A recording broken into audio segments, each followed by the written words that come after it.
I got so much motherfucking design on right now.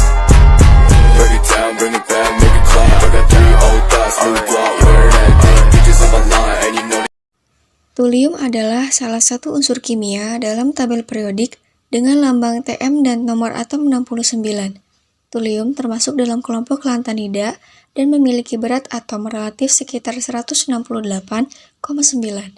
Thulium ditemukan pada tahun 1879 oleh ilmuwan Swedia, yaitu Per Theodor Klif, dan dinamai sesuai dengan karakteristik khasnya yang terkait dengan nama Thule, yang mempunyai nama kuno untuk Skandinavia. Thulium adalah logam langka, perak putih lunak, dan dapat diproses. Thulium digunakan dalam beberapa aplikasi teknologi, seperti dalam penggunaan laser, pengobatan medis, dan dalam beberapa alat yang digunakan dalam industri elektronik. Thulium memiliki beberapa peranan penting, meskipun jumlahnya tidak sebesar elemen-elemen lain, dalam kelompoknya seperti terbentuk dari lantanida. Yang pertama, peranannya adalah penggunaan dalam teknologi laser.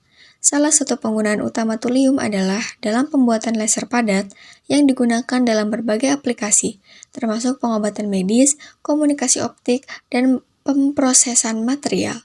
Yang kedua yaitu pengobatan medis. Thulium digunakan dalam beberapa perangkat medis, terutama dalam teknologi pemindaian dan pengobatan, seperti dalam terapi radiasi dan pemindaian gamma. Yang ketiga yaitu industri elektronik. Thulium digunakan dalam pembuatan komponen elektronik seperti dalam detektor panas, beberapa jenis baterai, dan dioda pemancar cahaya. Yang keempat, ada penelitian dan pengembangan.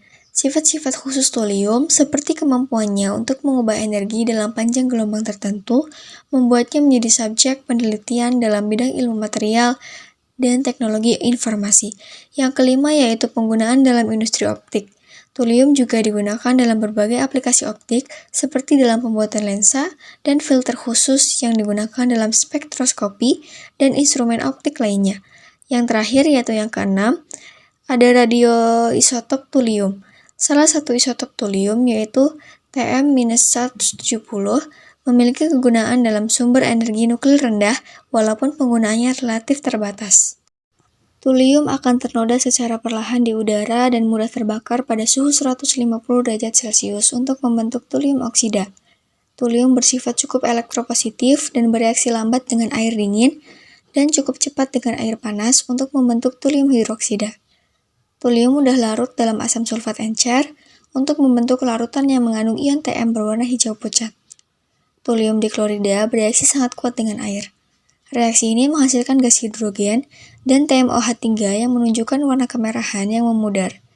Kombinasi antara thulium dan kalkogen akan menghasilkan thulium kalkogenida. Logam thulium murni memiliki kilau keperakan yang cerah, yang ternoda jika terkena udara. Logamnya dapat dipotong dengan pisau karena memiliki kekerasan Mohs sebesar 2 hingga 3.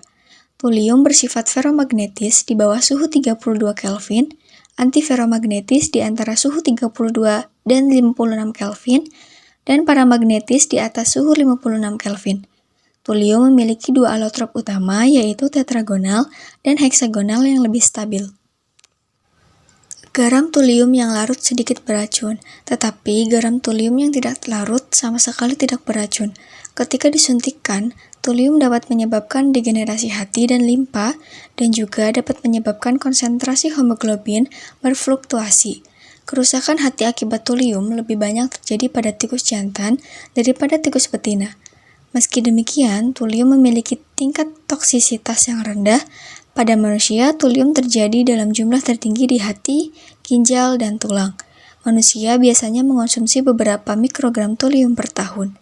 Akar tumbuhan tidak menyerap thulium, dan bahan kering sayuran biasanya mengandung 1 bagian per miliar thulium.